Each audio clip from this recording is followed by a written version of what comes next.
Those people are on ventilators. Workplace outbreaks continue to contribute to a large number of cases in the state, and the Oregon Health Authority reports outbreaks of more than 5 cases in places that employ at least 30 people are considered that kind of an outbreak. There are 3 current workplace outbreaks that the OHA is closely tracking in the region. Harry and David is still at 11 cases. No new cases have been reported since June 13th. Pacific Pine and Products in Lakeview is up to 6 cases. The most recent for that was in June 29th. There's now an outbreak at Fremont Millwork in Klamath Falls. 10 cases are tied to that. Earlier today, we spoke with the Klamath County Public Health Department about that outbreak. So OHA is reporting an outbreak at a facility in your area. Can you tell us about that? Sure. So there are 10 cases associated with Fremont Millwork here in Klamath Falls. And what your listeners and watchers need to know, your viewers, that's a good word, is that 10 includes people who live in the same household with people from Fremont who have tested positive. So not all of those people actually work at Fremont. So do you know if the folks in their house infected the worker who went to work, or the worker got infected at the business and brought it home?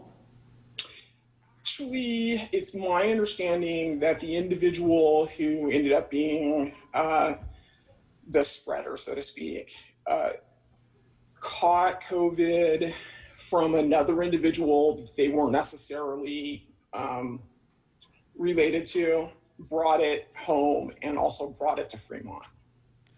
So when you look at something like this, what kind of a message does it send to folks not only in the basin, but everywhere else while we deal with this?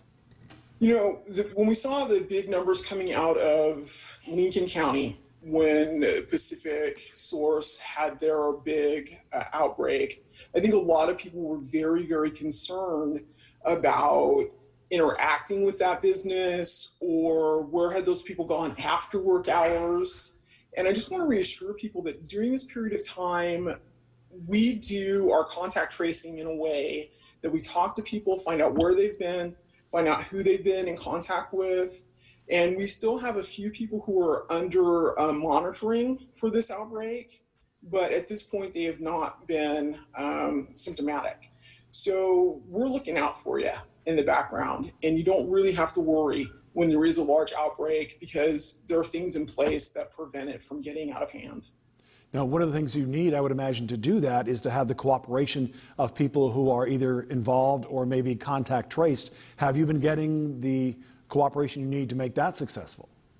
It is amazing how really forthcoming people are being with where they've been, who they've been in contact with. And one of the nice things about the folks that are doing contact tracing in Klamath, and I'm sure throughout the entire state, is that they remind people, if you think of something later, give us a call and we'll continue to update the information that we have.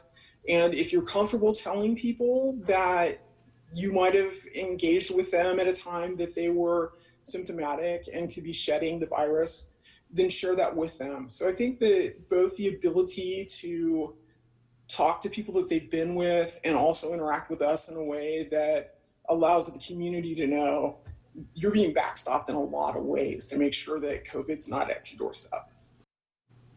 The health department says information you give to contact tracers is guarded. Emergency Communications of Southern Oregon says it is seeing a decrease in people calling 911. Year to date, ECSO says it's behind a little more than 15,000 calls compared to last year. Newswatch 12's Leah Thompson has been digging into why that's